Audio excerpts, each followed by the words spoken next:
mempersembahkan serial Sandiwara Radio Babat Tanah Leluhur. Sebuah kisah kolosal dari tanah leluhur ratusan tahun yang silam di tanah Pasundan yang diwarnai dengan kekerasan, ambisi, keserakahan, iri dan dengki, serta cita-cita dan cinta anak manusia.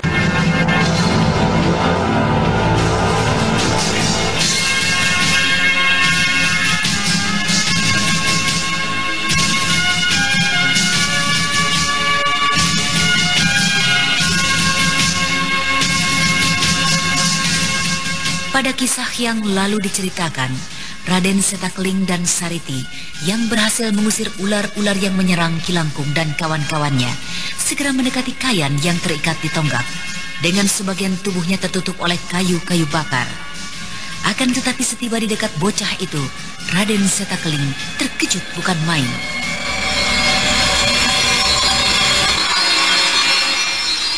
Hah? Ternyata kau... Dinda Sariti, kemarilah.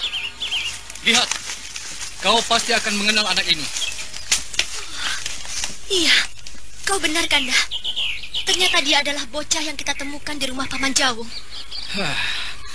Bukankah engkau ini bocah yang kami temukan di desa Muncang? Apa muka wanita-wanita di atas atap itu? Aku bertanya padamu, bocah. Kenapa kau diam saja? Kanda, sebaiknya lepaskan dulu ikatan itu.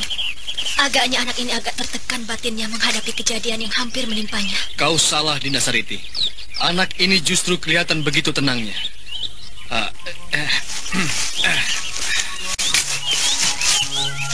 Raden Setakling kemudian membukakan ikatan Kayan Menggala. Anak tersebut masih saja membisu seribu bahasa. Yang merasa serba salah bagaimana harus bersikap terhadap dua orang penolongnya. Akan tetapi ketika ia mengingat rencananya untuk mencari ibunya, ia pun segera mengambil sikap. Aku tidak mau terlibat terlalu jauh dengan dua orang penolongku ini. Pastilah akan banyak pertanyaan yang akan diajukan sehubungan dengan Bibi Lastri dan Bibi Rinjani. Tetapi aneh, bagaimana mereka bisa lolos dari tangan Bibi Lastri dan Bibi Rinjani? Sudahlah, tak perlu aku memikirkan hal itu. Aku harus cepat-cepat pergi dari tempat ini. Ikatanku telah lepas dan tenagaku rasanya sudah pulih kembali. Bocah, kenapa kau membisu saja? Berterus teranglah. Apakah salah seorang dari wanita di atas atap itu adalah gurumu? Kayan masih terpaku, tetapi pada kesempatan lain ia telah bergerak cepat tanpa diduga-duga oleh Raden Setakling dan Sariti. Kayan mengirimkan serangan yang cukup berbahaya mengarah pinggang dan pundak para penolongnya. Akan tetapi bocah itu salah menduga. Laki-laki yang kali ini berada di hadapannya adalah pimpinan dari Padepokan Gua Larang.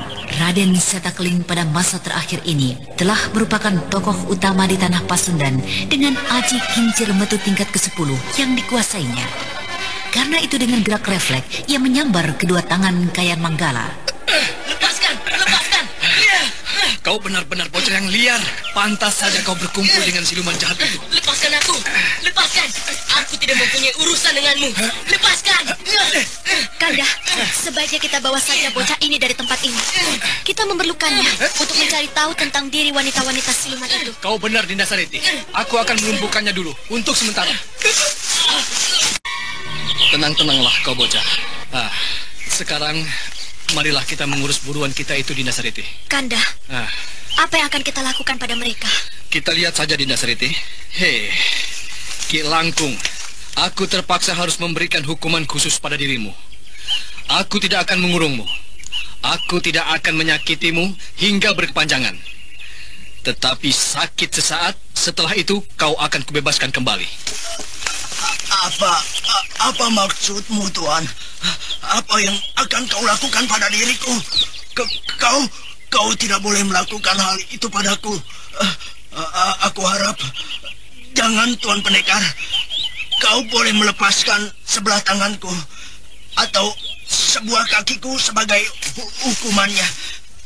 Tapi tolong jangan kau buat aku menjadi laki-laki yang tanpa guna, Tuan. Aku minta jangan kau lakukan hal itu, Tuan Pendekar. Kanda, kau tidak boleh mempercayai kata-katanya. Kau tidak boleh mengasihaninya. Kekacauan akan kembali melanda tanah ini jika engkau tidak berlaku tegas. Iya, kau benar, Dinda Sariti. Jangan, Tuan. Aku mohon, jangan kau lakukan hal itu. Aku berjanji tidak akan membuat kekacauan lagi, Tuan. Aku bersumpah, Tuan Pendekar. Biarlah aku terkutuk selamanya jika aku masih tetap melakukan kekacauan. Jika aku melanggar janjiku, aku mohon, Tuan, jangan kau lakukan itu, Tuan Pendekar. Serasa hina yang tiada tara akan datang, dan itu tidak akan putus-putusnya, Tuan. Tolonglah, Tuan. Jangan Tuan mencabut kekuatanku. Jangan jadikan aku laki-laki lemah yang tanpa guna, Tuan. Aku berjanji, Tuan, akan mengawasi anak-anak buahku dan juga lingkungan di sekitarku, Tuan. Tolonglah aku, Tuan Pendekar.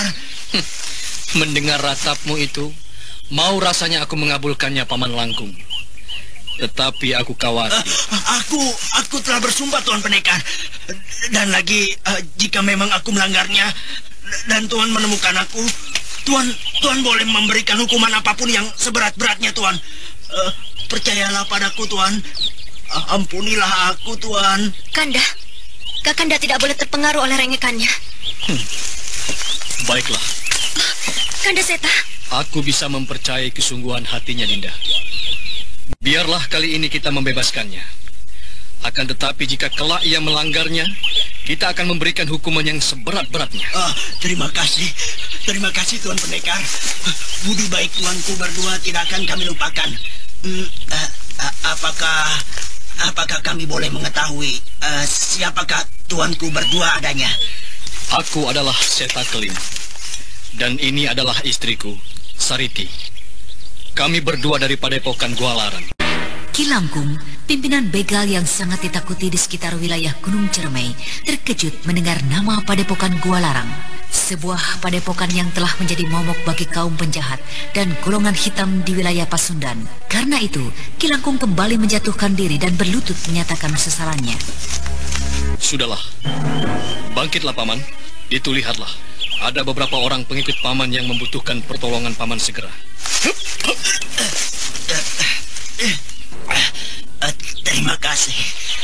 Terima kasih Tuan Pendekar. Nah, selamat tinggal, Paman. Raden Seta Keling melenting cepat sambil memondong tubuh Kayan Manggala. Sariti mengikutinya. Dengan beberapa kali lompatan saja, keduanya telah tiba di pinggir arena di mana kuda mereka berada. Dan pada saat berikutnya, keduanya sudah di atas punggung kuda mereka yang berderap menuju arah timur. Kanda Seta, apa yang akan Kanda lakukan dengan bocah itu? Kanda akan membawanya ke Padepokan? Ya, kita akan membawanya ke Padepokan kita. Kenapa? Apakah Dinda keberatan? Apa Kanda tidak khawatir dia akan menimbulkan kekacauan di Padepokan? Jangan khawatir, Dinda. Kanda akan dapat mengatasinya. Kita kembali ke Padepokan.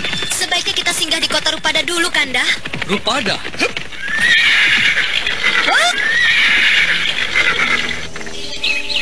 Hei, mengapa Rupada?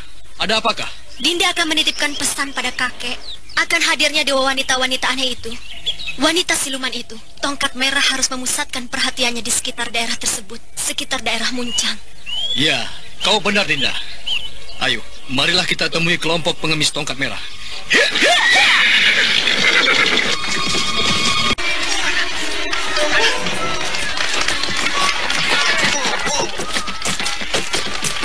Kanda, bagaimana dengan anak yang berada bersamamu? Apakah tidak akan menarik perhatian orang atau prajurit kota? Ya, kau benar. Aku juga tidak ingin hal anak ini menjadi urusan. Kita menjadi tempat yang agak sunyi. Itu, ke lorong itu, Dinda Sariti. Iya, kau benar, Kanda. Lihatlah, Kanda, di ujung sana. Aku melihat seorang pengemis yang memakai tongkat merah di tangannya. Ayo.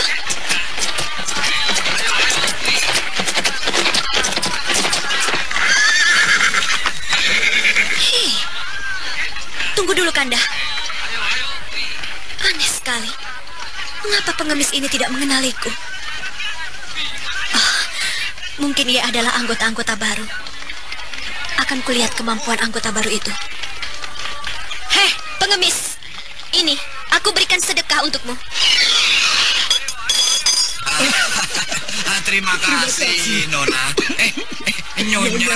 Hei, mengapa engkau hanya duduk saja di situ? Bangkitlah dan berilah hormat. Kau akan mendapat tambahan sedekah dariku. Loh, kenapa engkau diam saja? Rupanya engkau adalah pengemis pemalas. Jika begitu sikapmu, kau bisa-bisa mati kelaparan ke sana. Jangan terlalu menghinaku, Nona. Ada apa ini? Kau menjadi marah justru karena akan kuberikan tambahan sedekah? Siapakah sebenarnya engkau ini, Nona? Agaknya kau memang mencari gara-gara pada kami dari Tongkat Merah. Kau pasti sudah mengenal siapa adanya kami pengemis Tongkat Merah. Pengemis Tongkat Merah? Aneh sekali. Nama apa pula itu? Tongkat Merah? Mengapa harus bertongkat merah? Apa tidak boleh hitam atau hijau? Kurang ajar. Apa pula ini? Oh, rupanya engkau memanggil teman-temanmu dengan ketukan tongkat pada mangkuk. Ada apa di Dirja? Ada apa di Dirja? Mereka mengganggumu. Benar, Kakang Pakar. Wanita itu telah menghina kita, menghina kelompok kita, kelompok pengemis Tongkat Merah. Manusia tidak tahu diuntung. Kalian agaknya hendak mencari mati. Turun dari kuda kalian dan berbuntutlah. Baru kami akan pikirkan keringanan hukuman untuk kalian. Ayo turun. Sudahlah, cukupkanlah permainanmu, Dinda. Tidak, Kanda. Justru aku akan memperpanjang urusan ini. Aku melihat keanehan pada diri mereka. Mereka tidak mengenali kalung bulan kembar di leherku. Ayo.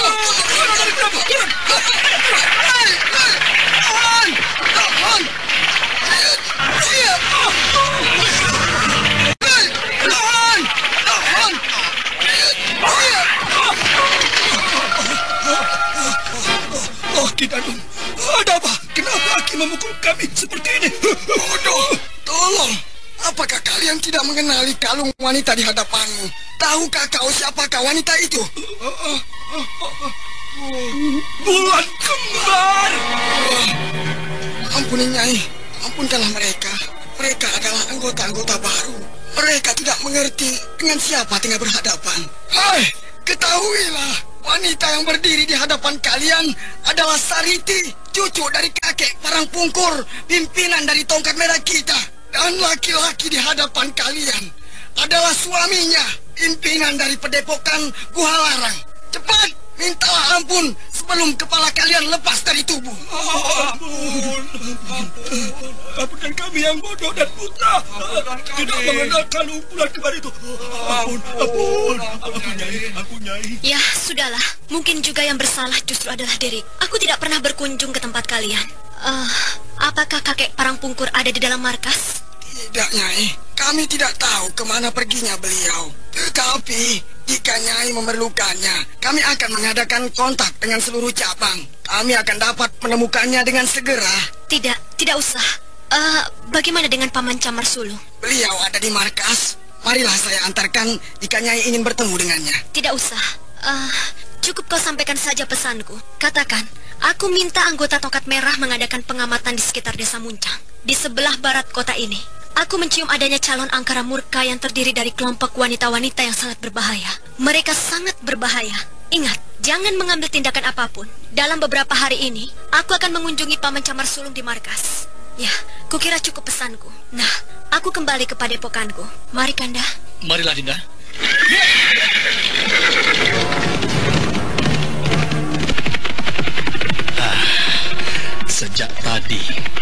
Sejak dari gerbang kota Rupada, aku melihat Dinda Sariti termenung saja di atas punggung kudanya. Aku yakin sikap dari anggota Tongkat Merah itu telah mengganggu pikirannya.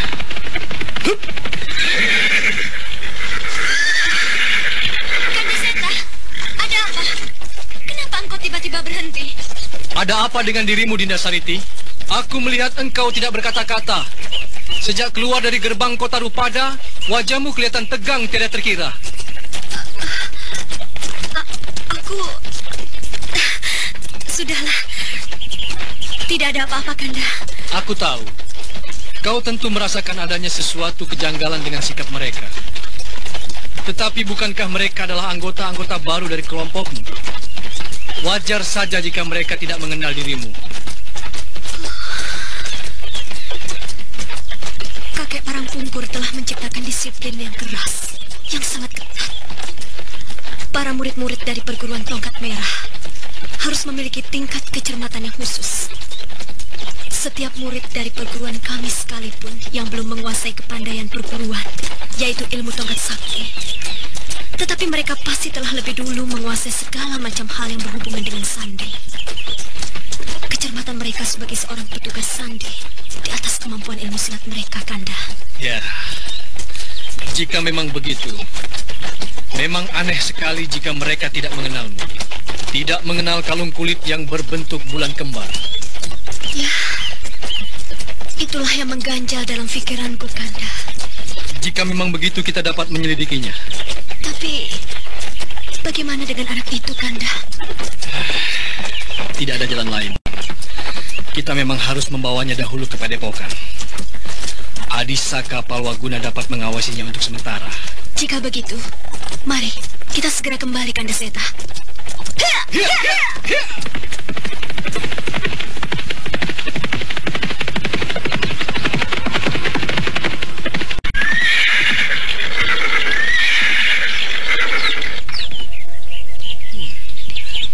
Ayo, turunlah kau bocah.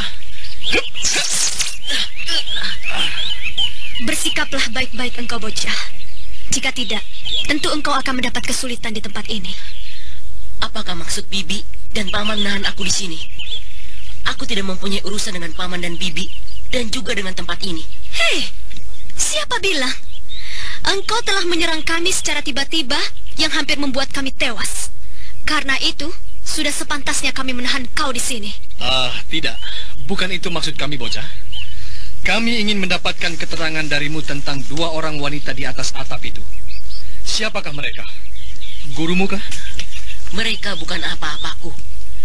Aku tidak mempunyai hubungan apapun dengan mereka. Karena itu, sebaiknya Paman dan Bibi melepaskan aku. Biarlah aku pergi dari tempat ini. Bagaimana, Kanda Seta? Itu ada Saka. Biarlah kita serahkan saja bocah ini padanya. Kakang Seta, siapa bocah itu? Entahlah, adik Saka. Bocah ini adalah murid dari seorang wanita yang sangat kejam dan ganas sekali. Aku minta kau mau menjaganya untuk sementara, adik Saka. Aku bersama Sariti akan kembali meninggalkan Padepokan. Tetapi mungkin tidak terlalu lama. Mudah-mudahan besok kami sudah dapat bisa kembali ke tempat ini. Tetapi kemanakah Kakang akan pergi? Dan bagaimana dengan pengacau-pengacau itu? Masalah itu sudah kami selesaikan. Dan sekarang kami akan ke kota Rupada, mengunjungi markas pengemis Tongkat Merah. Ya, baiklah. Berangkatlah kalian. Aku akan menjaga bocah ini dengan sebaik-baiknya. Tetapi berhati-hatilah, adik Saka. Bocah ini cukup nakal, bahkan sedikit liar. Jangan khawatir, Kakang. Aku akan mengurusnya. Ayolah, mari Dinda Sariti. Saka, kami pergi dulu.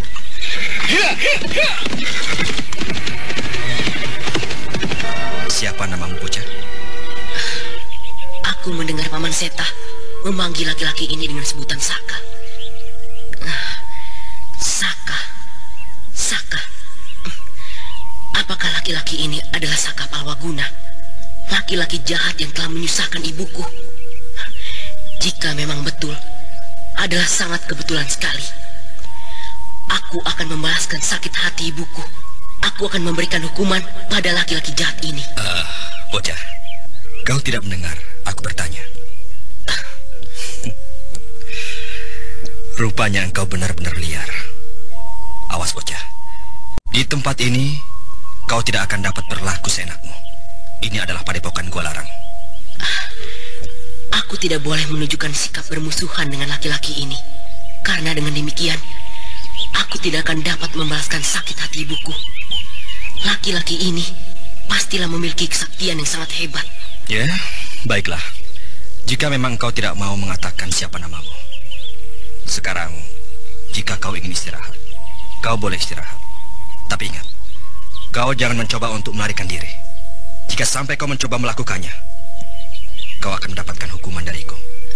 Baik, Paman. Hei, kau sudah bisa bicara. Maaf, Paman. Namaku... aku harus merahasiakan namaku. Aku tidak ingin Bibi Lastri dan murid-muridnya mencium kehadiranku di tempat ini. Ya, siapa namamu? Nama saya Lingga.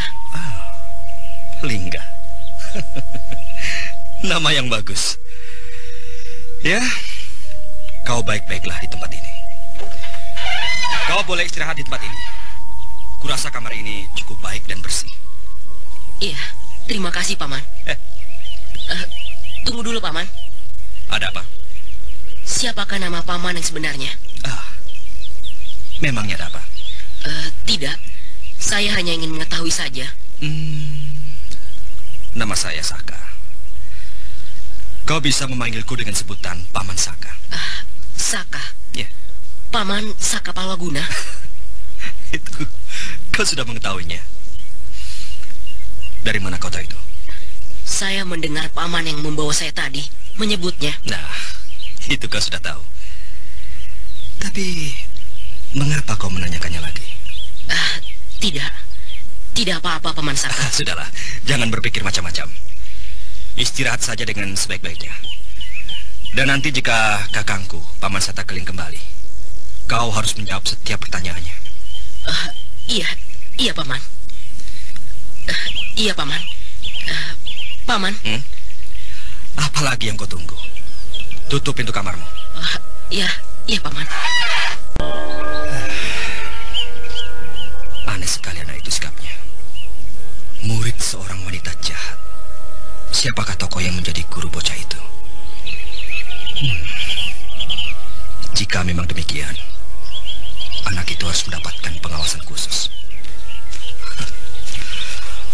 Iya, aku akan. Itu ada Ki Luminta. Paman Luminta. Oh iya, Raden. Ada apakah, Raden? Aku minta tolong Paman untuk memperhatikan seorang bocah yang merupakan tawanan dari Kakang Seta. Carikan makanan untuknya. Jika memang ia ingin ditemani, Paman dapat menemaninya. Baik, Raden. Saya akan mencarikan makanan di dapur. Tunggu, Paman. Kakang Seta mengatakan bahwa anak itu agak nakal dan bahkan liar. Untuk itu, Paman harus berhati-hati. Jangan khawatir, Raden. Paman akan menjaga dengan sebaik-baiknya. Saya ke dapur sekarang juga. Lingga. Anakku tentu saat ini telah sebesar bocah itu. Kayan, di manakah engkau saat ini kau berada? Yang jagat Dewa Batara, di manakah Kayan anakku berada? Di manakah Wulan istriku? 13 tahun sudah mereka menghilang. Setelah mendapat keterangan dari Prabu Purbaya 6 tahun yang lalu, aku mencarinya di sekitar kaki Gunung Salak. Tapi tidak juga aku ketemukan jejaknya. Kemana lagi aku harus mencarinya? Raden. Ya, sebentar. Ada apa, Ki Limbang? Ada tamu yang mencari Raden di luar. Siapa dia? Laki-laki itu tidak menyebutkan namanya, Raden. Tapi dia mengatakan dari Istana Mataram. Mataram? Benar, Raden. Antarkan dia ke pendopo. Aku akan segera menemuinya. Baik, Raden. Pastilah Sang Prabu Sanjaya menitahkan aku untuk kembali. Telah tiba kembali saatnya untuk menggerakkan kembali pasukan Mataram. Aku harus segera menemui utusannya. Salam hormat saya untuk Tuan Mahawira. Bangkitlah, Paman Banu. Apakah Sang Prabu menitahkan aku untuk segera kembali? Benar, Tuanku. Sang Prabu mengharapkan kehadiran Tuanku. Beruntung sekali saya berhasil menemukan Tuan di sini. Beberapa tempat yang merupakan tujuan kepergian Tuanku saya dapat dari Baginda Sanjaya. Di antaranya adalah Gua Larang dan Istana Sunda.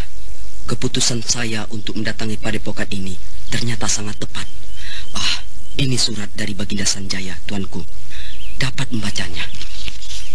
Kakang Saka, cukupkanlah pengembaraanmu yang tiada arti. 13 tahun mereka menghilang. Jika memang Dewata menghendaki, tentu pada saatnya engkau akan bertemu kembali dengan mereka. Lupakanlah kesedihanmu dengan mendharma baktikan tenaga dan pikiranmu bagi Mataram. Pada akhir purnama aku mengharapkan Kakang Saka telah berada di Mataram. Kita akan menggerakkan pasukan kita kembali ke seberang lautan. Aku menunggumu di Mataram sebelum akhir purnama. Apakah Tuan Mahawira akan kembali bersama dengan saya? Masih 20 hari menjelang akhir purnama. Kau boleh kembali lebih dulu. Aku akan menyusul. Dan salam hormatku pada Baginda. Dan katakan bahwa aku akan tiba di Mataram sebelum akhir purnama. Baik, Tuan Mahawira. Tetapi engkau tidak perlu tergesa-gesa untuk kembali. Kau dapat tinggal di padepokan ini untuk beberapa hari. Terima kasih, Tuanku. Biarlah saya menginap malam ini saja. Besok pagi saya akan kembali ke Mataram. Baiklah, jika memang begitu kehendakmu. Mari, Paman Banut. Aku akan mengantarkan Paman ke bilik Paman.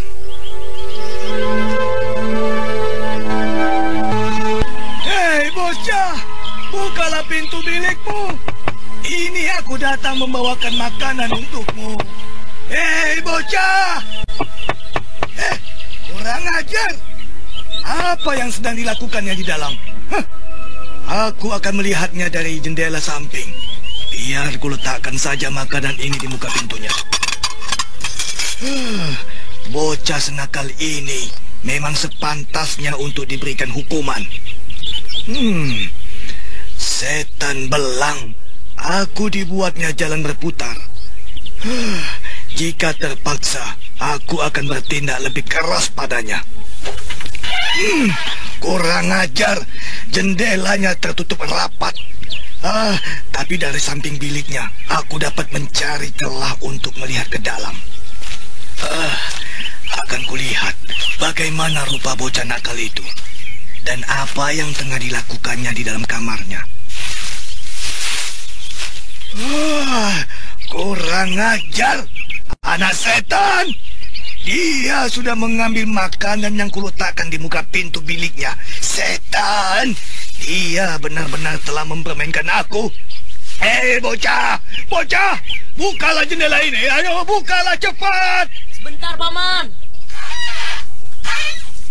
Ada apakah, Paman? Kenapa tadi aku mengetuk dan berteriak-teriak tidak juga kau bukakan pintu kamarmu, ha? Saya membukanya, Paman. Ini, lihatlah. Saya mengambil makanan yang Paman taruh di muka pintu. Kau memang liar, bocah. Ayo, tinggalkan dulu makananmu. Keluarlah. Dari jendela ini? Iya, dari jendela ini. Tapi, apakah itu sikap yang baik, Paman? Melompatlah cepat. Kau memang harus diberikan hukuman. Ayo, cepat. Baik, Paman, baik. Bagus. Sekarang kemarilah ke tempat yang agak lapang ini.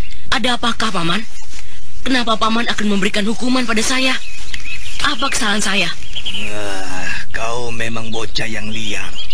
Karena itu sekarang aku akan menjinakkanmu. Angkat salah satu kakimu. Ayo angkat. Dengar perintahku. Benar-benar liar. Rupanya ikat pinggangku harus berbicara lebih dahulu. Iya, Tolong. Kenapa aku jadi liar seperti ini? Aku harus menguasai diriku, menguasai sikapku. Jika aku bersikap liar, mana mungkin aku mendapatkan kepercayaan dari mereka. Dan hal tersebut akan mempersulit rencanaku untuk membunuh orang jahat itu, Raden Sakapalwaguna. Tunggu. Tunggu dulu, Paman. Maafkan aku. Aku akan menuruti kata-katamu. Ayo cepat. Ini, aku mengangkat sebelah kakiku. Begitu baru bagus. Hei, Dadam. Entang, kemari bantu aku. Jangan menonton saja di situ. Baik, Ki, baik. Ki, apa yang harus saya lakukan, Ki? Ambilkan simpananku di kotak bambu. Kotak bambu? Tidak, Ki, tidak, Ki. Saya tidak berani, Ki. Jangan, Ki, jangan. Bukankah aku telah mengajarimu cara menguasainya? Cara memegangnya dengan baik? Iya, Ki, benar, Ki. Tetapi yang kali ini sangat berbahaya sekali, Ki. Tidak seperti yang dahulu. Aki sendiri pernah mengatakan bahwa yang kali ini adalah berbahaya sekali, Ki. Sifat mereka tidak banyak berbeda. Bawakanlah ular itu kemari. Wah, tidak, Ki, tidak. Biarlah saya tidak usah saja mempelajari cara menguasai ular, Ki. Berbahaya sekali, Ki. Dasar pengecut. Bagaimana dengan engkau, Entang? Saya berani memegangnya, Ki. Bagus.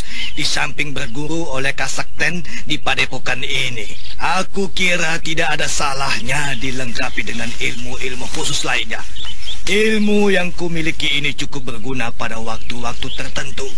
Ayo, ambillah si belang. Pemuda yang dipanggil dengan nama Entang berlalu meninggalkan tempat itu dengan tergesa. Sementara itu Kayan Manggala masih saja berdiri dengan sebelah kaki. Beberapa saat kemudian, sambil berlari-lari kecil, muncul cantrik muda yang bernama Entang dengan membawa seekor ular hampir sebesar lengan di tangannya.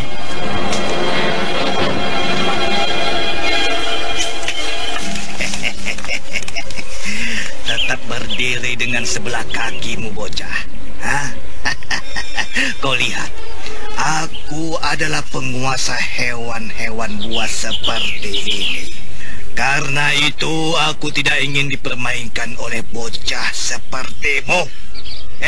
Entang, mungkin bocah itu ingin berkenalan dengan ularku ini. Kau perkenalkanlah, ayo cepat. Tapi ular ini berbahaya sekali bagi bocah itu, Ki. Emangnya kenapa? Apa kau tidak tahu? Bocah itu adalah tawanan Ki Guru Seta. Dia adalah bocah yang liar, jadi tidak ada salahnya jika mencoba menjinakkannya. Ayo, perkenalkanlah bocah itu dengan ularku. Biarlah si belang mencium dan membelai tubuhnya. Iya. Pastilah Ki Luminta hanya ingin agar aku menakut-nakutinya. Betapa bodohnya aku. Ki Luminta adalah seorang yang sangat bijaksana, tetapi sikapnya tegas dan sedikit keras. Ya, aku mengerti. Aku akan menakut-nakuti saja. Cantrik muda itu kemudian melangkah maju mendekati Kayan yang masih berdiri dengan sebelah kakinya. Akan tetapi kini dada bocah itu menjadi kesal dan kemudian memutuskan sikapnya untuk memberikan hajaran pada mereka yang mengejeknya secara diam-diam. Karena itu, segera saja Kayan berpura-pura gelisah dan ketakutan. Jauhkan ular itu dariku, Paman. Paman. Paman. Mintalah ampun dan berjanjilah untuk bersikap baik, bersikap sopan pada kami di padepokan ini. Jauhkanlah, Paman. Aku takut, Paman. Paman. Aku tidak membutuhkan rengekanmu, bocah liar. Jauhkan, Paman. Tapi janjimu. Ayo. Kau memang liar, bocah gendeng. Ayo, letakkan ular itu di lehernya. Awas, jika kau bergerak dari tempatmu, aku akan memberikan hukuman yang justru jauh lebih berat. Cantrik muda itu terus mendekat lagi. Kepala ular itu yang semula tegak di hadapan Kayan, ketika semakin mendekat justru menjadi tertunduk. Kayan yang menyadari hal tersebut segera memutuskan untuk bertindak sebelum mereka menyadari adanya kejanggalan. Bocah yang telah hidup selama 7 tahun bersama Lastri, yang merupakan jelmaan dari siluman ular dari lereng Merapi, segera berteriak keras seakan-akan ketakutan pada ular di hadapannya.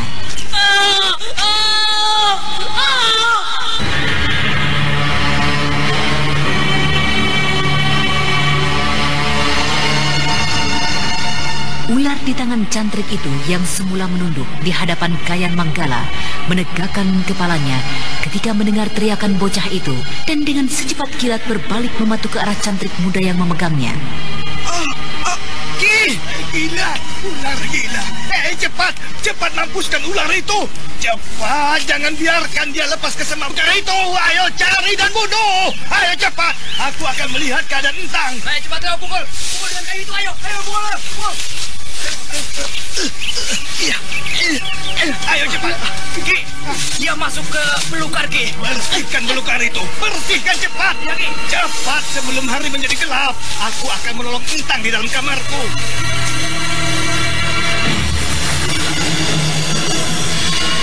Ketika para cantrik ramai-ramai mengepung ular belang itu, Kayan Manggala yang melihat Kiluminta meninggalkannya segera saja kembali ke dalam biliknya melalui jendela kamarnya.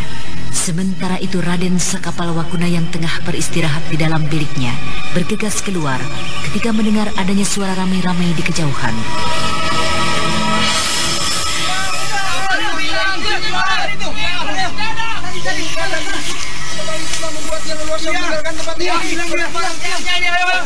Ada apa? Mengapa kalian ribut-ribut? Ular Kiluminta terlepas dan kemudian menghilang, Raden. Setelah mematuk pundak Entang, kawan kami itu. Hah? Bagaimana bisa itu terjadi? Kiluminta semula hendak memberikan hukuman pada seorang anak kecil tawanan Ki Guru Seta. Lingga? Lalu di mana itu? Tadi dia di sini, Raden, berdiri dengan sebelah kaki menjalani hukuman Kiluminta, Raden. Kau boleh meneruskan mencari ular itu. Iya. Aku akan melihatnya di bilik. Mungkin ia sudah masuk kembali ke dalam kamarnya.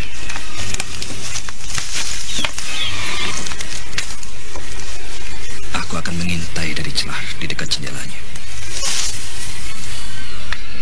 Anak itu ada di dalam. Aneh. Dia begitu tenangnya menikmati makanan. Kukira anak ini tidak akan apa-apa. Sebaiknya kulihat kembali. Siapa? Aku, Paman. Saka. Oh, Raden. Iya, masuklah. Maaf, Raden. Paman tidak menyambut, membukakan pintu. Ini... Sudahlah. Saya mengerti, Paman. Bagaimana keadaannya? Saya sudah mengeluarkan racun dengan mengurutnya. Saya belum berani meninggalkannya karena khawatir ada sisa-sisa racun yang bergerak kembali. Jangan khawatir, Paman. Keadaannya sudah membaik. Racunnya sudah bersih dari dalam tubuhnya. Oh ya, tetapi bagaimanakah itu bisa terjadi, Paman? Entahlah, Raden. Tentu Ki Guru Seta akan marah pada Paman karena beliau telah memperingatkan Paman untuk tidak bermain-main dengan binatang itu. Tetapi yang tadi terjadi dengan muridku Entang ini benar-benar aneh. Di luar dugaan, dia telah mampu menguasai ular, Raden. Tetapi saya tidak mengerti. Entah karena jeritan bocah yang ketakutan itu, atau entah kenapa, tiba-tiba saja ular itu menjadi beringas dan liar. Ia berbalik dan memanggut Entang. Nah, lihatlah itu, Paman. Iya. Dia telah sadar kembali. Bagaimana keadaanmu rasanya, Entang? Hanya lemas saja, Ki. Jika begitu, kau boleh kembali ke bilikmu dan beristirahatlah. Baik, Ki. Iya, hati-hatilah. Terima kasih atas pertolongan Aki. Baiklah. Jika begitu, saya juga kembali saja, Paman. Hanya saja pesan saya, berhati-hatilah bermain-main dengan ular. Mari, Paman.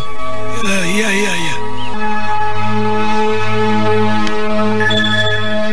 Raden Sakapalwakuna segera kembali ke kamarnya. Pikiran pria yang malang itu kembali digeluti dengan berbagai macam urusan pribadinya tentang anak dan istrinya yang telah meninggalkannya. Bahkan juga tentang panggilan dari junjungannya, Prabu Sanjaya. Hulu suasana di Gua Larang. Sekarang marilah kita ikuti kisah perjalanan Raden Setakling dan Sariti ke kota Rupada. Menjelang malam hari, mereka tiba di gerbang kota Rupada.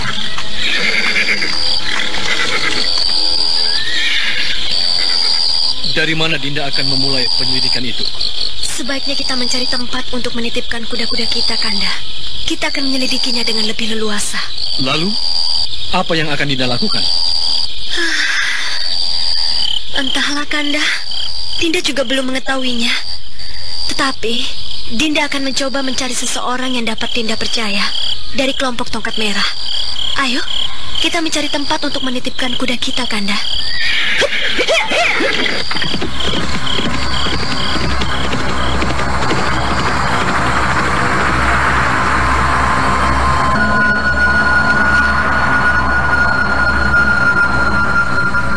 Kemudian kedua pasangan suami istri itu kembali menjauhi gerbang kota Rupada, mencari rumah penduduk di sekitar tempat tersebut.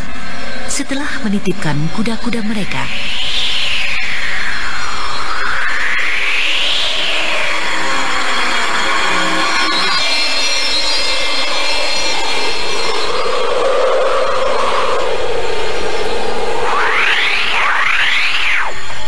kita masuk melalui tembok besar itu? Benar. Aku khawatir di sekitar gerbang kota itu terdapat kelompok tongkat merah yang aku curigai. Mari, Kanda.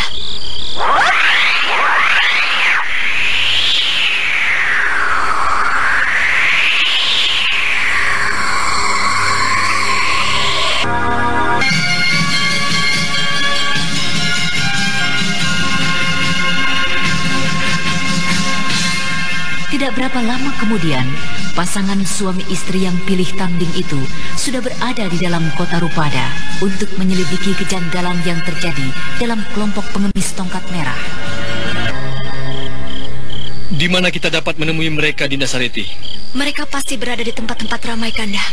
Ayo, kita pasti akan menemukan mereka.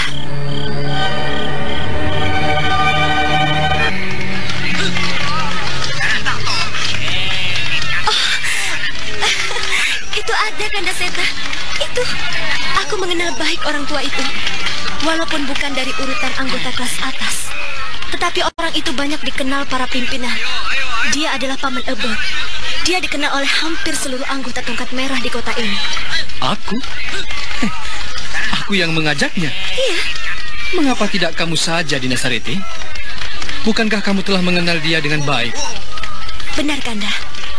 Tapi, lihatlah. Ada beberapa orang pengemis tongkat merah lainnya di sekitarnya. Aku tidak begitu mengenalnya. Aku khawatir jika aku menegurnya, maka akan merusak rencana kita. Baiklah. Aku akan mencoba membawanya keluar kota Rupada ini. Engkau boleh menunggu di luar gerbang kota. Baiklah, Kanda. Aku pergi. Apa yang dapat kulakukan untuk membawanya pergi tanpa keributan? Aku akan mencobanya. Mudah-mudahan rencanaku tidak membawa keributan.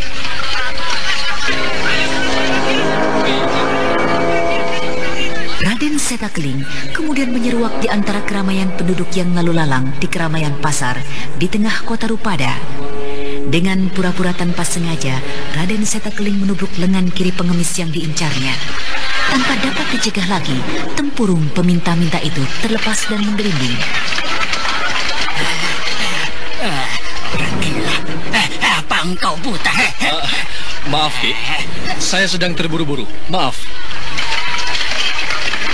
Kurang aja. Di mana tempurungku? Itu dia di sana. Mis tua itu kemudian melangkah mendekati tempurungnya yang berada di tengah keramaian. Sementara itu Raden Setakeling sudah mengikuti kembali pengemis itu. Dan ketika pengemis tersebut sudah tiba di dekat tempurungnya kurang lebih 1,5 tombak, Raden Setakeling yang tidak jauh di belakang mencentikan tangannya. Seketika itu juga tempurung tersebut kembali menggelinding jauh ke seberang jalan yang agak sepi. Kurang ajar. Bagaimana bisa tempurung itu tiba-tiba menggelinding? Apakah kaki orang-orang yang lewat menyentuhnya? Dasar tua bangka. Agaknya mataku ini sudah mulai rapun. Aku harus mengambilnya segera. Di mana tempurungku itu? Tadi aku melihatnya. Itu dia tempurung. Tempurung kurang ajar.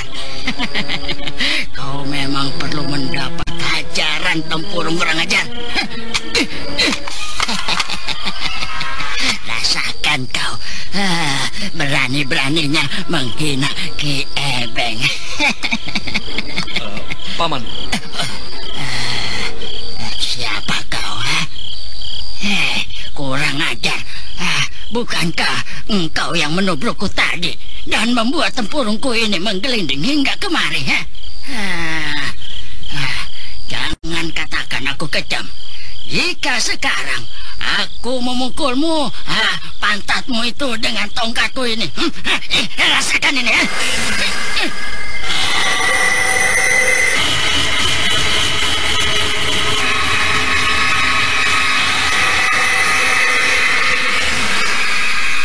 Ki Ebeng, pengemis tua yang siap memukul Raden Setakeling, tiba-tiba saja merasakan tubuhnya kaku. Dan belum lagi lenyap keheranannya atas kejadian yang menimpa dirinya. Ia sudah merasakan tubuhnya melayang di lorong-lorong kota yang sepi. Bahkan kemudian ia merasakan tubuhnya melayang tinggi di atap-atap rumah.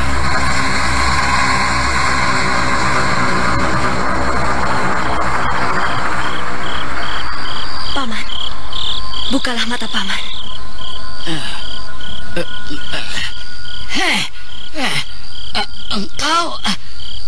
Engkau Sariti. Engkau cucu Ki Guru Parangpungkur. Kemana saja kau, nak? Mengapa engkau tidak pernah menengok perguruanmu? Perguruan Tongkat Merah. Maafkan aku, Paman Ebeng. Tempat kita memang tidak terlalu jauh. Sekali lagi, maafkan aku. Sariti, tahukah engkau di mana kakekmu Ki Parangpungkur itu berada? Tidak, Paman. Aku bertemu dengan kakek Parangpungkur kurang lebih 4 bulan yang lalu. Beliau mengunjungiku di Gua Larang. Setelah itu, aku tidak pernah berjumpa lagi dengan beliau. Paman, apakah sebenarnya yang telah terjadi di kota Rupada?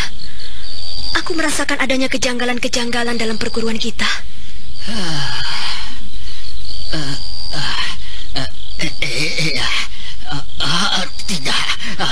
Tidak ada apa-apa. Paman, Paman hendak menyembunyikan sesuatu padaku? Tidak. Aku tidak berani, Sariti. Aku tidak berani. Paman, ada apa dengan perguruan kita, Paman? Ceritakanlah. Sariti, saat ini di kota Rupada, markas pusat perguruan kita telah dikuasai oleh sebuah kekuatan yang sangat hebat, Sariti. Apakah kalian semua, Paman Camar Sulung, Paman Edang, Paman Langkat, tidak melakukan tindakan apa-apa? Jika memang tokoh itu sangat sakti mandraguna, mengapa kalian tidak menggalang kekuatan kita dari kota-kota lain? Sariti, kami tidak berani melakukan hal itu karena orang itu memegang kalung utama 5 bulan kembar, Sariti, serta juga tongkat dari kakek Parangpungkur. Bagaimana ia bisa mendapatkan semua itu? Menurut orang itu, dia mendapatkannya dari Ki Guru Parangpungkur. Ki Guru Parangpungkur telah memberikan kekuasaan sepenuhnya kepadanya untuk mengurus perguruan Tongkat Merah. Setan! Siapakah orang itu, Paman Ebeng? Sariti, entahlah, orang itu mengenakan topeng. Kami hanya diminta untuk memanggilnya dengan sebutan Alap Kadu Gampit. Alap Kadu Gampit? Kanda, siapakah orang itu? Pastilah itu sekedar nama samaran. Seandainya kita dapat membuka topengnya, tentu kita akan mengetahui siapa orang tersebut, Dinda. Ya, topeng itu pasti menyembunyikan wajah yang telah kita kenal. Aku akan menemuinya, Kanda. Tunggu dulu, Dinda Sariti. Engkau tidak boleh ceroboh menghadapi urusan seperti ini. Orang itu pastilah memiliki kepandaian yang sangat hebat. Dan aku yakin tongkat pusaka kakek parang pungkur dan kalung 5 bulan kembar didapatnya dengan kekerasan. Kau maksudkan kakek parang pungkur tewas di tangannya? Aku tidak berani memastikan, Dinda. Itu hanyalah sekedar dugaanku. Tetapi tidak akan mungkin kakekmu melepaskan tongkat pusaka dan kalung 5 bulan kembar dengan begitu saja. Orang itu tentu telah merampasnya dengan kekerasan. Kau maksudkan kakek parang pungkur tewas di tangannya? Aku tidak berani memastikan, Dinda. Itu hanyalah sekedar dugaanku. Tetapi tidak akan mungkin kakekmu melepaskan tongkat pusaka dan kalung 5 bulan kembar dengan begitu saja. Orang itu tentu telah merampasnya dengan kekerasan. Setan! Setan! Aku akan menemui laki-laki bertopeng itu. Dia harus mempertanggungjawabkan perbuatannya. Jangan, Sariti, jangan. Sariti, jangan lakukan hal itu. Saat ini Ki Alap Kadugamping tengah ditemani oleh belasan tokoh utama dari Tongkat Merah, Sariti. Siapa mereka itu? Selain Ki Camar Sulung, Ki Langkat, dan Ki Edang, dan ada banyak tokoh lain dari kota-kota di sekitar kota Rupada yang telah dipanggil Ki Alap, Sariti. Bukankah hal itu justru sangat bagus, Paman? Sariti, apakah engkau tidak mengerti? Dengan tongkat pusaka perguruan serta kalung 5 bulan kembar Ki Alap akan dapat berbuat apa saja. Engkau akan mendapat kesulitan justru dari kawan-kawan sendiri. Aku pun jika melihat Ki Alap mengangkat tongkat itu tidak dapat berbuat lain kecuali mematuhi perintahnya, Sariti. Iya, kau betul, Paman. Aku melupakan pusaka itu. Itu sudah merupakan janji dan sumpah kita. Kita akan mematuhi siapapun yang memegang pusaka itu. Maaf, jika memang tidak ada apa-apa lagi, saya harus segera kembali ke kota Rupada, Sariti. Ya, Paman boleh kembali. Terima kasih, Paman. Tapi aku harap Paman tidak menceritakan pada siapapun tentang kejadian malam ini. Percayalah pada Paman, Sariti. Paman pergi. Kanda, apa yang harus Dinda lakukan sekarang? Bagaimana menurut Kanda? Kita harus berhati-hati menyelidiki masalah ini. Dan yang paling utama kita lakukan adalah mencari tahu siapa orang itu dan merampas kembali pusaka perguruan Dinda. Marilah kita coba melihat kemungkinan di dalam kota Rupada. Baiklah, mari Kanda. Sariti kemudian mengikuti Raden Setakeling menuju kota Rupada. Kita tinggalkan dahulu kisah pasangan suami istri, pimpinan Padepokan Gualarang. Sekarang marilah kita kembali ke Padepokan Gualarang, menemui Ki Luminta yang tengah gelisah di dalam biliknya.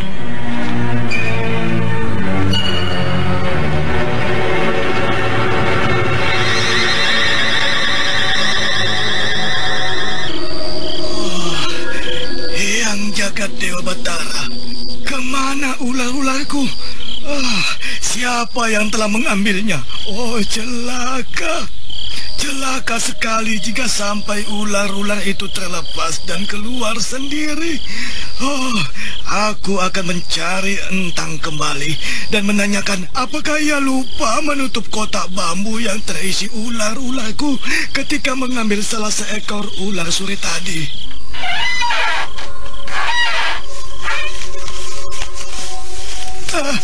Siapa itu?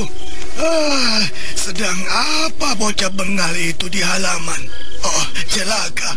Celaka sekali jika ular-ularku lepas dan memagut tawanan Ki Guru Seta. Apa yang kau lakukan di situ, bocah bengal? Paman Luminta. Saya sedang berangin-angin, Paman. Dinginnya udara malam di luar sini. Rasanya sayang untuk dilewati. Ayo masuk cepat. Kau dapat mampus di pagut ular-ularku yang lepas.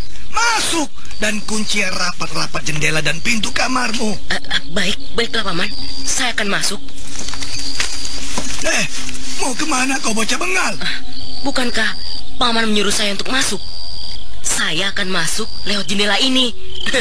Dan itu adalah ajaran Paman, bukan? Setan!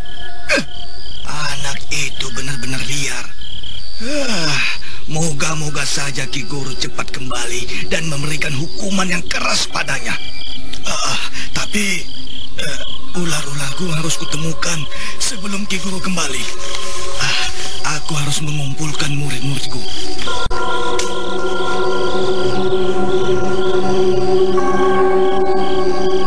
Sementara itu di dalam kamar bocah nakal itu nampak dipenuhi dengan belasan ular-ular besar kecil yang nampak sangat berbisa. Sayang sekali, di sekitar tempat ini tidak banyak ularnya. Aku hanya menemukan beberapa ekor. Dan laki-laki tua itu justru membantuku dengan ular-ularnya. Bagus, Belang. Kau benar-benar pintar. Kau berhasil menolong kawanmu lepas dari kurungannya. Dan tugasmu yang terakhir sebelum engkau kembali ke tempatmu adalah menghukum manusia yang jahat. Aku akan keluar malam nanti untuk mencari tahu bilik laki-laki jahat itu. Awas kau Saka Palwaguna. Malam ini kau harus merasakan pembalasan dari ibuku Nyai Kembang Hitam. Agaknya Ki Luminta mengerahkan murid-muridnya untuk mencari ular-ularnya yang hilang. Jika tidak ada Ki Luminta di luar, aku memerlukan mereka untuk mencari tahu letak kamar saranku. Akan kucoba membuka jendela ini.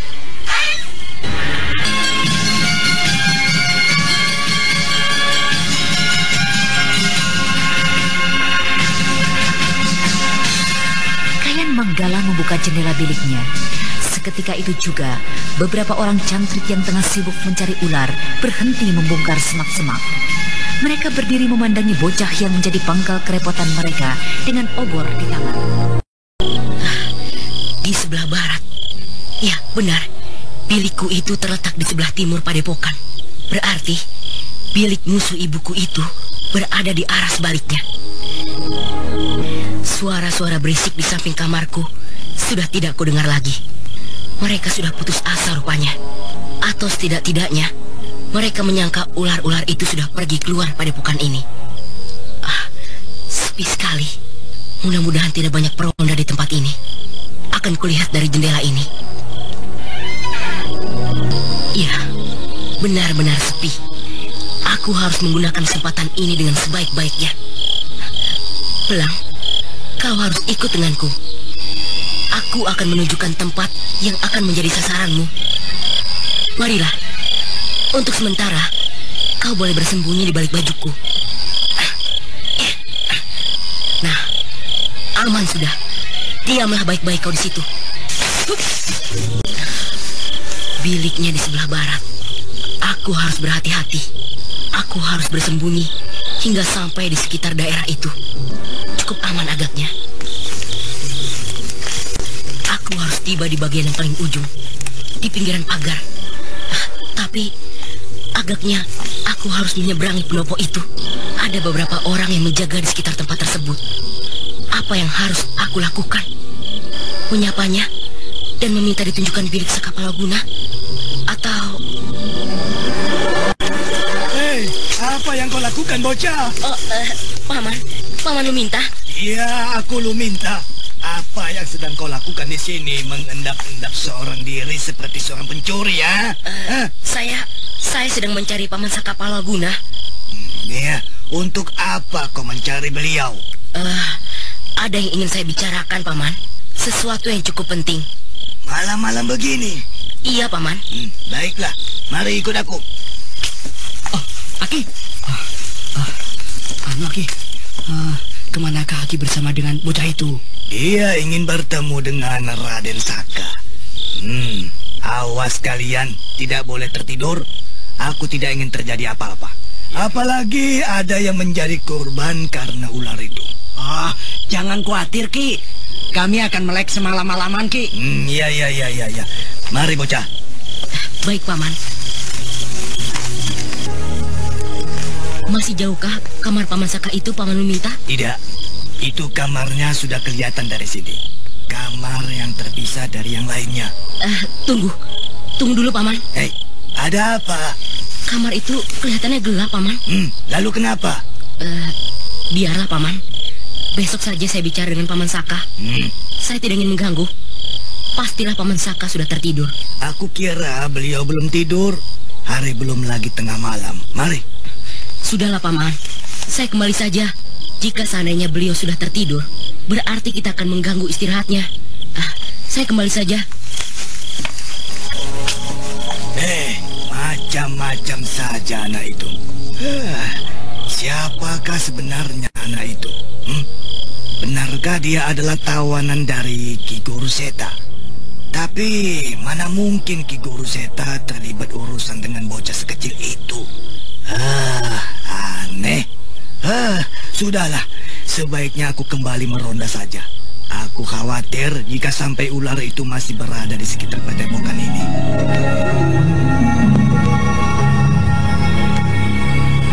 Malam terus merayap hingga melewati puncaknya. Suasana padepokan Gua Larang menjadi semakin sunyi. Para penghuni padepokan sudah tidak lagi terlihat yang lalu lalang. Bahkan para peronda pun mulai menyelimuti dirinya dengan kain untuk mengatasi hawa dingin yang sangat menusuk. Dan pada saat seperti itu, di dalam biliknya Raden Saka Palwaguna yang merupakan Mahawira dari Keraton Mataram juga sudah terlena dalam pelukan sang dewa malam.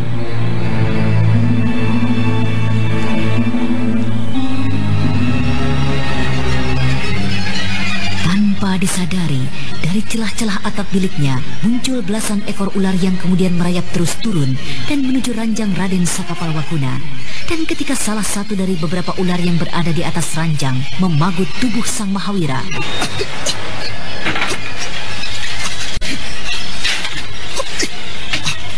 apa ini?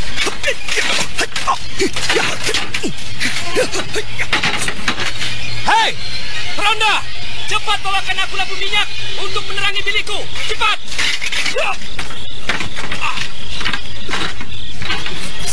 Digigit ular beracun. Ini Raden. Ular. Jagalah di pintu ini. Pinjami aku senjata kalian. Aku akan masuk dan memusnahkan ular-ular itu. Ini Raden. Awas, perhatikan. Jangan sampai ada yang lolos.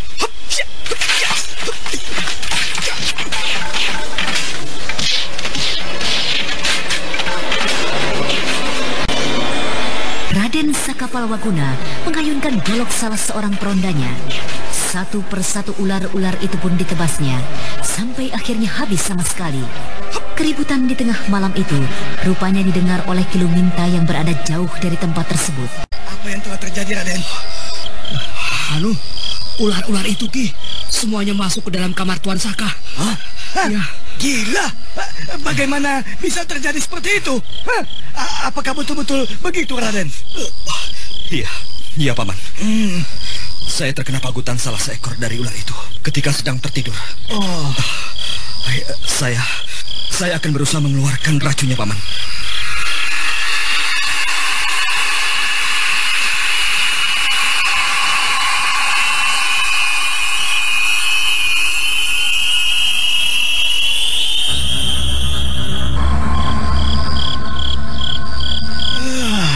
Apa sebenarnya yang telah terjadi? Mari menyingkir lebih jauh. Aku akan bicara dengan kalian.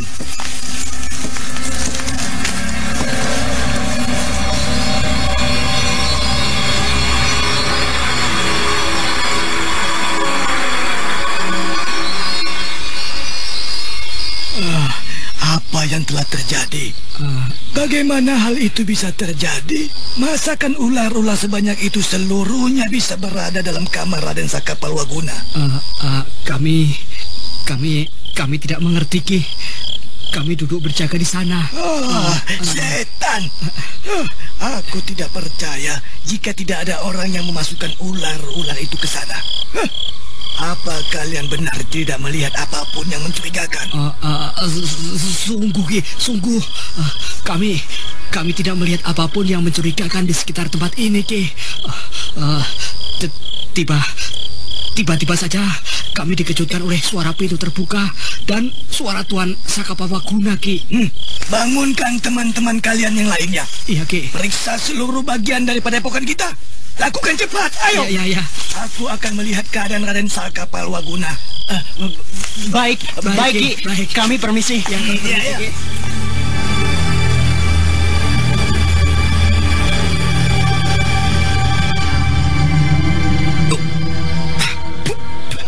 Cukup, Raden.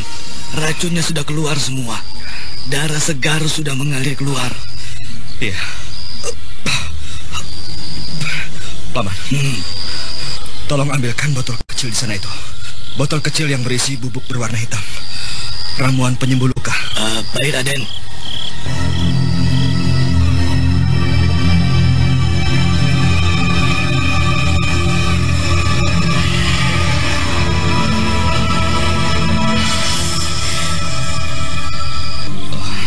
Paman, sebenarnya apa yang telah terjadi? Apakah benar ular-ular tadi adalah milik Paman yang telah hilang? Ya, benar, Raden. Tapi ada beberapa ekor yang Paman tidak kenal. Untuk semua ini, saya mohon Raden Sudi memaafkan Paman. Paman bersedia menerima kesalahan ini karena Ki Guru Seta telah memperingatkan Paman untuk tidak bermain-main dengan hewan itu. Sudahlah, Paman. Paman tidak bersalah.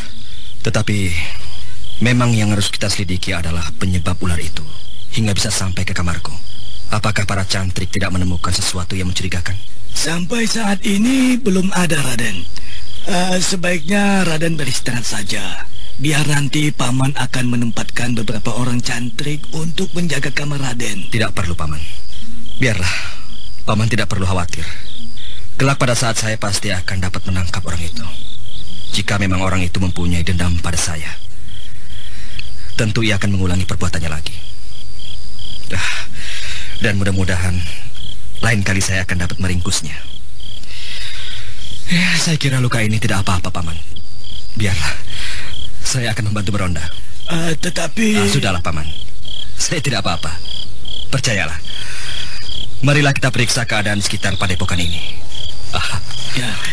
Iya. Baiklah, Raden. Gila. Benar-benar gila.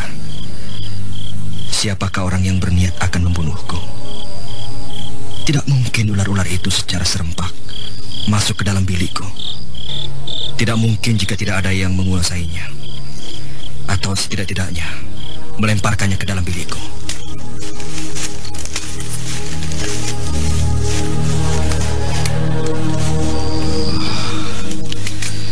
Rasa-rasanya beberapa tahun belakangan ini aku jarang melibatkan diri dengan tokoh-tokoh hitam di tanah Pasundan.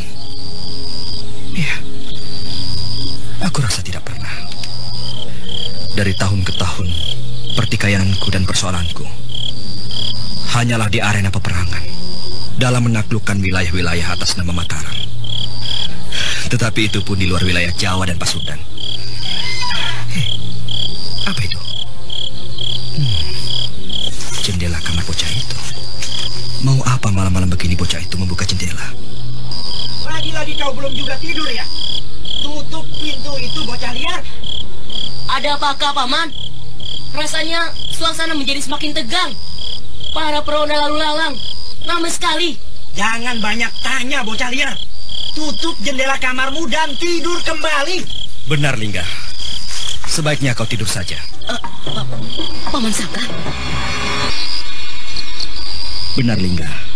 Sebaiknya engkau tutup kembali jendela kamarmu dan tidur kembali. Paman juga tidak tidur semalam-malaman.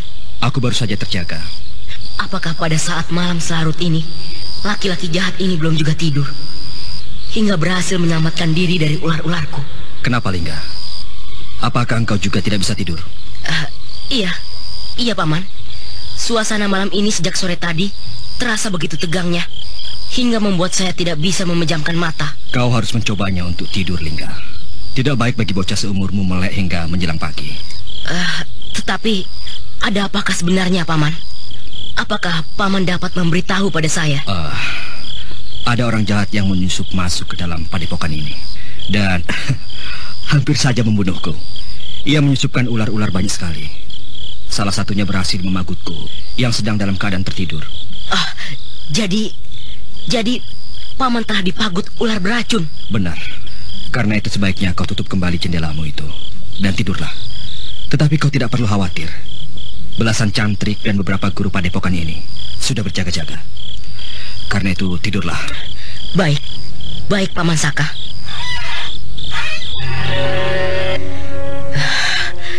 Kurang ajar. Rupanya Paman Saka sangatlah sakti.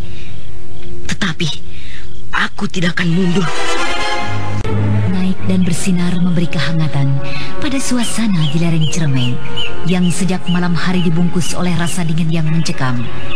Suasana di padepokan Gua Larang kembali menjadi ramai, disibukkan oleh peristiwa munculnya ular-ular. Para cantrik kembali mengadakan pemeriksaan ulang setiap sudut, semak dan belukar. Tidak beberapa lama kemudian, kesibukan itu berubah menjadi ketegangan ketika terdengar suara teriakan dari kejauhan. Gimana kita? Katakan, aku telah menemukan mayat seorang pengemis tongkat merah. Ada mayat pengemis. Siapa yang telah membunuhnya? Ayo kita lihat, ayo. Agaknya belum lama ia menghembuskan nafas yang terakhir. Benar, Ki. Masih terasa kehangatan tubuhnya. Kain ini agaknya merupakan pesan. Tulisannya tidak begitu jelas. Dan agaknya tulisan ini dibuat dengan mempergunakan darah. Hei, bawa mayat ini ke dalam dan rawat sebagaimana mestinya. Aku akan membicarakan masalah kain ini dengan para guru lainnya. Dan untuk tandanya, jangan kalian buang pakaian serta tongkat mayat itu. Baik, Ki. Hei, mari kawan-kawan, kita angkat mayat ini ke dalam. Sementara itu, Raden Sakapalwaguna yang baru memejamkan matanya menjelang pagi hari kembali terjaga mendengar suara ribut-ribut di luar biliknya. Dan ketika mengetahui adanya mayat pengemis tongkat merah, ia segera bergegas mencari Kiluminta dan para guru lainnya di pendopo. Sementara itu di pendopo, Kiluminta bersama dengan Ki Danung Wetan dan Resi Wastu Kancana adalah para guru yang merupakan pembantu utama Raden Setakling, pimpinan padepokan Gua Larang, sedang membicarakan masalah kain yang ditemukan Kiluminta di tangan mayat pengemis tongkat merah. Tongkat merah dalam bahaya. Aku tidak mampu mengatasinya. Dia telah menguasai segala-galanya. Hanya itu. Kita tidak dapat mengambil kesimpulan yang menyeluruh. Yang jelas dari arti tulisan itu hanyalah adanya kemelut di dalam perguruan pengemis tongkat merah. Itu Raden Sakapalwaguna. Kita dapat meminta pendapat beliau. Ada apa, Paman? Apa yang sesungguhnya telah terjadi? Kami menemukan mayat anggota tongkat merah. Dan kain ini ada di tangannya. Bacalah pesan darah yang ditulis di atas kain kotor ini. Tongkat merah dalam bahaya. Aku tidak mampu mengatasinya. Dia telah menguasai segala-galanya. Apakah kakek Parang Pungkur yang mengirimkan pesan ini? Jika kain itu dikirimkan beliau, pastilah keadaan di perguruan kita tidaklah dapat dibuat main-main lagi. Dan Ki Parang Pungkur justru juga dalam bahaya. Iya. Benar, Paman Luminta. Sayang sekali Ki Guru Seta tidak berada di antara kita. Justru itu yang sedang aku pikirkan, Paman. Kakang Seta kemarin sebenarnya telah kembali, tetapi segera pergi kembali. Dan justru tujuannya adalah menyelidiki kejanggalan yang sempat dilihat Sariti pada anggota tongkat merah. Celaka. Ki Guru Seta dan Nyai Guru tidak mengerti bahaya yang sesungguhnya di perguruan itu. Kita harus mengambil tindakan. Tidak perlu, Paman. Paman Danung Wetan, Paman Luminta, dan Paman Wastu Kancana. Tetaplah di sini. Biar saya yang melihat keadaan di kota Rupada. Hanya saja saya mohon Paman mengawasi bocah kecil yang merupakan tawanan Kakang Seta. Juga seorang tamu saya yang mungkin sebentar lagi akan meminta diri. Dia adalah utusan dari Mataram. Iya, kami akan memperhatikan pesanmu, Raden. Terima kasih. Jika begitu, saya akan berkemas-kemas, Paman. Permisi. Beberapa saat setelah Raden Sakapalwaguna meninggalkan padepokan Gua Larang. Kau sudah bangun, bocah bengal? Kau tidak keluar melalui jendela lagi, ha? Di manakah pancuran, Paman? Aku ingin mandi. Sehabis mandi, apa yang akan kau lakukan, ha? Memakai baju kotormu itu, ha? Dasar anak liar. Sudahlah, sebaiknya kau tidak usah mandi saja, agar tidak perlu bingung mengganti pakaian, ha? Saya bisa mencuci pakaian saya, Paman. Baiklah, jika Paman tidak mau mengantarkan saya bisa mencarinya sendiri. Tunggu dulu. Kau adalah tawanan di tempat ini. Berhenti, atau kuseret kau hingga ke pancuran sana. Baiklah, Paman. Tetapi jangan mempermainkan saya. Lihatlah, Abung. Sungguh liar bocah ini. Ayolah, kau akan kuantar ke sana, ke pancuran 9 mata air dewa.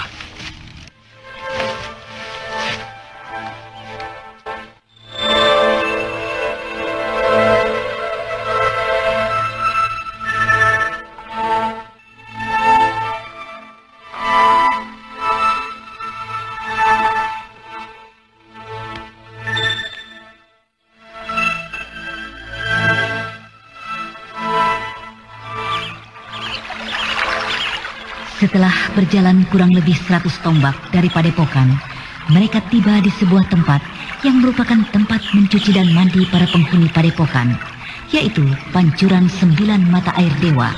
Tempat itu merupakan hutan kecil yang panjang maupun lebarnya hanyalah sekitar 200 tombak. Dan di tengah-tengah hutan kecil itu terdapat gundukan karang yang tidak terlalu tinggi.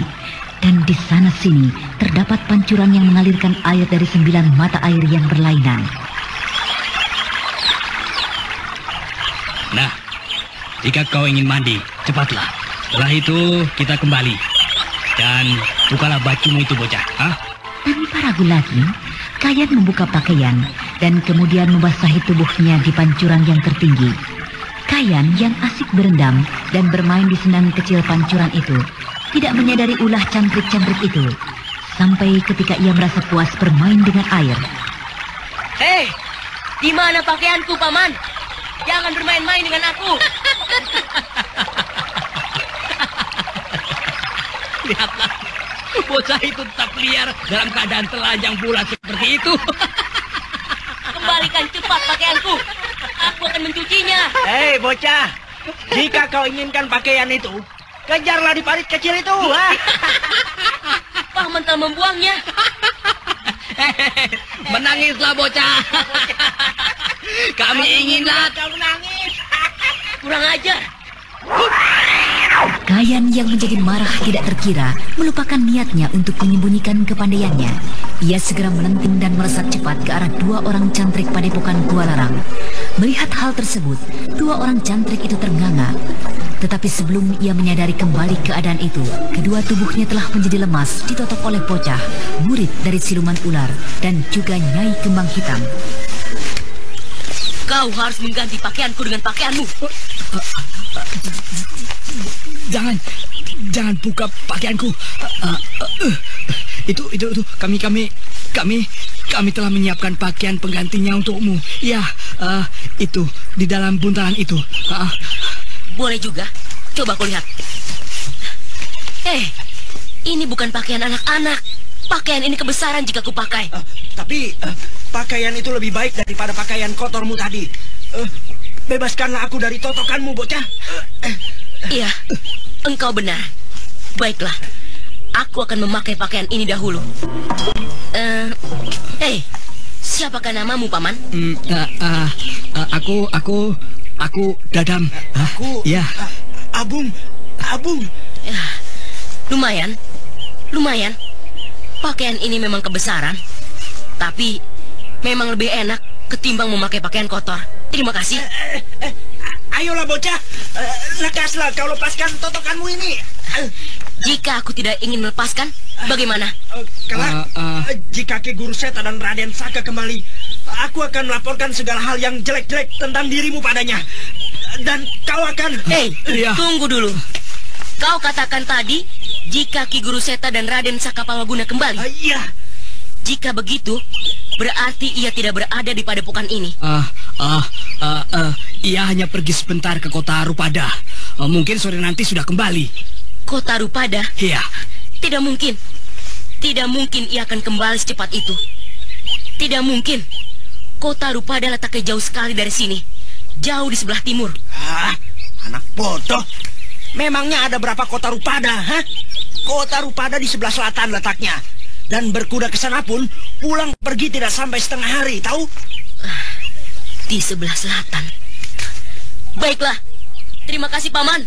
Selamat tinggal. Jangan pergi. Aduh, bebaskan kami dahulu, Jangan lari, bocah. Kanda, aku tidak sabaran lagi. Aku akan mencari pengemis-pengemis baru yang merupakan pengikut Ki Alap. Aku akan mengorek keterangan dari mereka. Ya, itu pun bisa kau lakukan, Dinda Sariti. Tetapi, apa yang akan Dinda lakukan setelah itu? Melepaskan kembali? Hal itu akan membuat urusan penyelidikan kita akan terhambat. Tapi aku tidak melihat jalan lain, Kanda. Aku akan mengorek keterangan dan kemudian melumpuhkannya hingga pagi hari. Sementara kita akan dapat melanjutkan penyelidikan kita. Baiklah, jika begitu, marilah kita lakukan hal itu. Hup!